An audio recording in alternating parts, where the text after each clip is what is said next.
Retour, suite de votre programme en direct de la Web TV du GN Carp depuis le forum de Montluçon.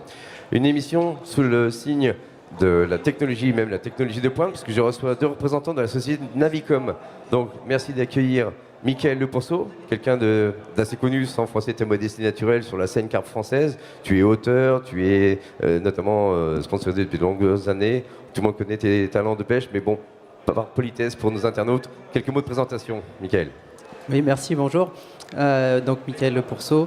Je pêche la carpe depuis plus d'une vingtaine d'années et j'ai la chance d'écrire dans les magazines depuis une quinzaine d'années, d'avoir travaillé avec des grosses sociétés françaises et aujourd'hui travailler avec Navicom notamment. Dans la vie, je suis formateur de guide de pêche, donc quelqu'un de bien occupé autour de la pêche. Et tu es venu accompagné de Fred. Tout le monde connaît sous le nom de Fred. Je n'ai pas le plaisir de te connaître plus que ça, mais je te laisserai justement te présenter. C'est l'occasion pour toi de dire quelques mots à nos internautes pour parler de toi. Salut Stéphane, salut aussi à Fishing TV qui m'accompagne, où j'accompagne régulièrement sur des plateaux. Donc, salut Patrick, salut Bastien, salut. Je suis là également avec Mickaël pour justement parler de sondeurs. Et Navicom, aujourd'hui, présent sur le salon de Montluçon, parce que pour la pêche de la carpe, aujourd'hui, on ne peut pas passer sans éco-sondeur, et la pêche du silure également. Donc j'accompagne Mickaël, qui est également mon professeur à la carpe, parce que, à savoir, moi je suis un pêcheur de silure, mais à la carpe, il m'a appris énormément de choses. Moi, j'utilise beaucoup l'appareil, j'utilise les fonctions de cet appareil, et lui me les traduit techniquement parlant, ce qui me fait gagner du temps sur l'été dans les camps de pêche à la carpe, bien entendu. Oui, parce que les éco-sondeurs ont longtemps été considérés peut-être pour les non-initiés pas comme des gadgets, que d'autres pêcheurs, notamment en mer, utilisaient beaucoup, mais les besoins de la carpe se sont vraiment développés et on en a une utilisation, je dirais, normale, mais peut-être un peu plus spécifique dans les recherches, dans les besoins des informations. Et c'est là que Mickaël intervenait pour orienter les choix et le développement des produits. Voilà. Exactement. Donc là, je vais, avant une petite série de diapos tout à l'heure, quand même, je vais faire une petite manip. Nous avons amené un appareil. On a amené, bon, faut savoir, on a amené un appareil assez important, des plus gros écrans que l'on a. Mais la manip que je vais faire sur cet écran, c'est une manip qu'on peut faire sur les plus petites tailles jusqu'aux plus grandes tailles. C'est très important. Le fonctionnement est le même de toute façon. Le fonctionnement est le même. À savoir une chose, que cette recherche que je vais effectuer pour la carpe me sert pour gagner du temps tous les étés dans les camps avec les jeunes, parce que je me déplace un peu partout, faire des camps carpe avec les jeunes. Et j'ai besoin d'un gain de temps. Cette image side imaging que nous avons à l'écran actuellement, regardez bien ce que je vais faire, et après, techniquement parlant, Mickaël va approfondir. Une petite démonstration pour le plaisir des yeux. C'est très simple, je fais pas une manip, vous allez voir tout simplement. Je rentre dans le menu une fois, et je vais aller chercher une couleur très spécifique. Je dis bien pour aller chercher, ça peut servir à autre chose. Et regardez cette couleur. Alors, pour beaucoup de gens, elle ne paraît pas belle, cette couleur, parce que vert, rouge, etc.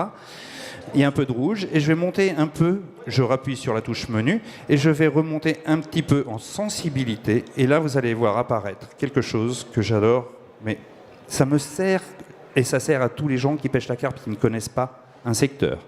Qu'est-ce qui apparaît en rouge? Apparaît en rouge des structures dures, de la roche, du caillou, des structures un peu plus différentes. Alors si je n'ai pas assez d'intensité, de sensibilité, je vais monter encore, sensibilité, je vais monter encore un peu en sensibilité de manière augmentée. Voilà. Alors là, Mickaël, quand je lui ai montré ça la première fois, elle m'a dit « Fred, c'est sympa ».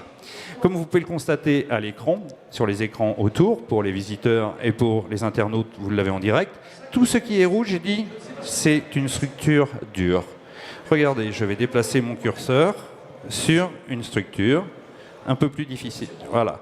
Et là, je vais marquer un point. Pourquoi ai-je marqué un point? Parce que la structure ici m'intéresse. Cette structure, je reviendrai la voir. Mais sur ce point, je vais grossir. Regarde bien, Mickaël, tu vois là ce que je fais? Sinon, tu regardes sur les écrans autour.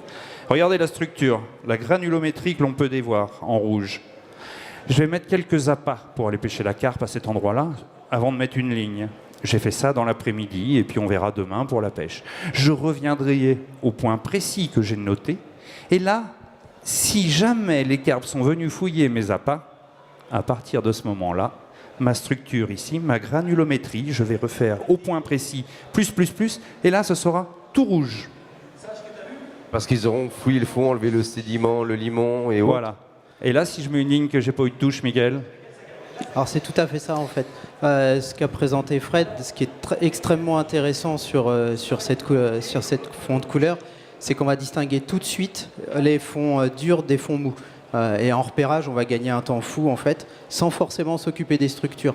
C'est vraiment une utilisation qui est très novatrice, puisqu'on a toujours utilisé les sondeurs pour voir les hauts fonds, s'il y a une écluse immergée et autres. Donc là, ça peut apparaître, mais va apparaître aussi les différences de substrat. C'est-à-dire que si on est sur un lac très plat où le fond est uniforme, sur un sondeur classique, on verra rien. Là, s'il y a une tache de caillou au milieu de la vase, on va avoir une structure rouge, on va la noter, et on aura forcément un poste de premier choix. En fait, on reprend une fonction connue des utilisateurs déjà des éco-sondeurs. Il y a quelques années en arrière, on avait découvert la fonction Greyline. C'était déjà une avancée énorme, mais là, honnêtement, là, je suis ici au niveau du rendu, de la précision, des informations qui remontent. Existe le Greyline, là, ça a plus qu'évolué. Là. Regarde, Mickaël. Alors, ça a vraiment plus C'est qu'évolué. une démo. Regarde, Mickaël, fait, où je vais là. C'est une démo. Regarde là, le petit point. Tu le vois, le petit point rouge là? Voilà.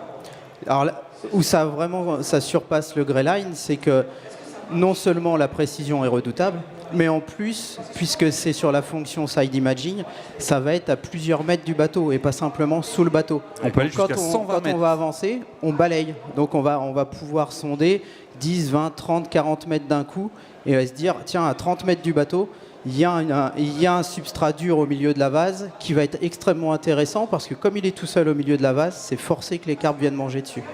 Oui, exactement. En fait, la véritable innovation, je reviens là-dessus parce que très honnêtement, c'est bluffant d'efficacité. Avant encore, beaucoup de gens sont encore équipés de sondeurs, je dirais standard, classique, en attendant, j'imagine, de vouloir s'équiper comme ça. Avant, on avait un Greyline qui nous indiquait par une nuance de gris peut-être la nature du fond. On avait un seul cône, donc on essayait d'avoir une image résumée, tandis que là, on est de chaque côté du bateau avec une précision. Et je tiens quand même à préciser que Navicom a sorti le premier Humminbird, le premier sondeur, en side imaging il y a déjà plusieurs années. Ils ont été les premiers à développer la fonction side imaging. Donc là c'est vraiment au point. C'est quelque chose que moi j'ai pu travailler de mon côté étant partenaire Navicom. Et grâce au technicien qui est Mickaël, même plus que technicien, parce que lui avant de mettre une ligne dans l'eau, il réfléchit pendant 2 jours pour savoir, moi non je peux pas, il faut que j'y aille tout de suite. Et grâce à ça j'ai gagné du temps. Mais lui, il me dit, t'affole pas, ça sert à rien. Là, tu as bien une structure, effectivement, mais si tu attends que les poissons viennent, on verra après si on met une ligne ou pas. C'est l'autre utilisation dont parlait Fred est extrêmement intéressante. On sait tous que quand les carpes viennent manger, elles remuent le fond et elles ont tendance à retirer le sédiment. Donc, s'il y a un peu de sédiment, c'est déposé sur des cailloux. Là, on voit, il y a un peu de cailloux, un peu de fondure. À partir du moment où on a mis des appâts et que les poissons ont fouillé le sédiment, surtout que Fred pêche en rivière, le sédiment est parti avec le courant. Naturellement, ça a dégagé le fond, on voit la nature réelle du fond. Exactement, et si dans la nuit des poissons sont venus manger, cette tache rouge demain, elle sera beaucoup plus grosse et on le saura avec tout de suite. On arrive maintenant à voir se rendre compte de l'efficacité ou de la justesse de l'amorçage. Alors voilà, c'est ça. Est-ce qu'on a le temps de voir une diapo ou pas, Stéphane? Tu sais, si en régie on a le temps de voir une diapo ou pas? On va voir le diapo. Voilà, bon alors là, ça c'est Briou, moi, avec mon sondeur, et Mickaël, avec le poisson. Donc là, les 2 individus sur la Vienne, voilà. Ça c'est une prise de vue de Mickaël. Alors là, on voit clairement sur la partie droite de l'écran, zoomer un poisson qui est tout juste décollé du fond, qui est en train de se promener le long du fond. Donc là, c'est une carpe, il n'y a aucun doute. Une question bête, c'est son ombre qu'on voit en dessous? C'est exactement ça. C'est l'ombre du poisson. C'est l'ombre du poisson, le side imaging faisant comme un spot lumineux.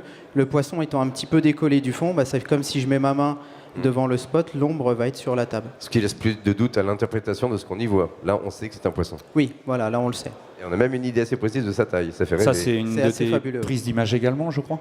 Oui, alors là, ça illustre très bien la différence entre un sondeur 2D et le side imaging. Donc sur le sondeur 2D, en haut en jaune, on voit une structure. Après, devinez, est-ce que c'est une souche, un muret ou autre, on ne sait pas.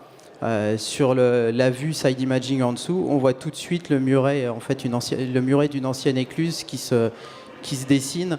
Et là, on n'a aucun doute ni sur la structure, mais en plus sur son orientation par rapport au bateau et par rapport à la géographie du site. Et c'est d'une précision, en admettant qu'on passe au-dessus d'une voiture noyée, je suis sûr qu'on pourrait deviner la marque, presque. Ah, ça, on peut, oui. On peut. Alors là, une belle image. Donc là, la même structure que j'ai repris un peu différemment, on voit vraiment l'entrée de de l'écluse et la structure comme elle est. Alors ce qui est intéressant aussi, donc on voit sur la gauche l'écluse et on voit un joli tas de cailloux sur la droite. Donc si on reprenait la fonction qu'a montré Fred, on verrait vraiment tout ce qui est dur en rouge et tout ce qui est sédiment en vert. Et là, tu as posé une ligne. Là forcément. Obligé. Autre diapo.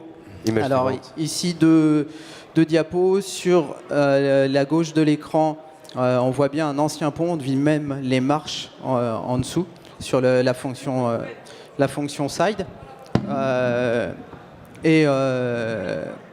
Donc pareil, en 2D, on serait demandé quelle était cette structure. Sur le dessous, on voit vraiment les marches, on voit que c'est un pont. On voit aussi ce qui est intéressant sur la fonction side imaging, de quel côté du bateau va se situer l'obstacle. Donc avant en 2D, quand on voulait poser une ligne, on se demandait est-ce que je la mets juste devant, derrière, à droite, à gauche. Là, Exact. on sait si on peut la poser à droite ou à gauche. Exact. L'emplacement exact du bateau est matérialisé. On Exact. sait exactement c'est juste derrière. Voilà, Comme on dit dans nos exactement. 6 heures, à 7 heures, 8 heures, on sait parfaitement où c'est. Et c'est vrai que l'image du dessus, les images couleurs, c'était déjà une grande innovation. Mais là, on ne pouvait pas interpréter. Il y a un toc, un haut fond, un obstacle. Mais là, le doute est plus permis. Là. Non, le doute est plus permis. Et ce qui est intéressant sur les appareils, c'est de coupler les différentes vues pour justement permettre d'interpréter au mieux. On avait vu sur la diapo d'avant un arbre où on pouvait, pareil, au 2D, se poser la question. Là, on voit au side imaging Un beau l'arbre. piège à badine, là, oui. Donc voilà, là, Voilà, on là. voit clairement les arbres qui se dessinent. Là, on voit vraiment, on est vraiment. On sait scanne, qu'ils sont quoi. à gauche du bateau et c'est vraiment impressionnant. C'est vraiment une échographie, quoi. Simplement magique. C'est magique. Là, c'est pareil, une belle structure, magnifique Bah, structure. c'est le rêve de tout pêcheur, c'est savoir ce qui se passe sous l'eau, voir où est-ce qu'on a jeté notre montage. On imagine, on ne fait que des suppositions, mais là vraiment, on l'a d'une définition. On pourrait aller encore plus loin dans la qualité de la résolution dans ces prochaines années. On y travaille, j'imagine, mais Ah ben, de toute manière, il faut savoir que Navicom travaille en permanence, hein. En permanence. en permanence. Et justement, en parlant de travail, je sais que sur le hall C de mémoire, le hall C, vous avez au moins une quinzaine de personnes qui travaillent sur un énorme stand. Vous avez beaucoup de gens renseignés, des questions. Donc, merci d'avoir pris le temps quand même de venir rien. nous présenter ça. C'était vraiment un réel plaisir. Un très bon salon. Merci de venir et j'espère à tout bientôt. Merci beaucoup. Merci à vous. Merci. Au revoir. Au revoir, messieurs.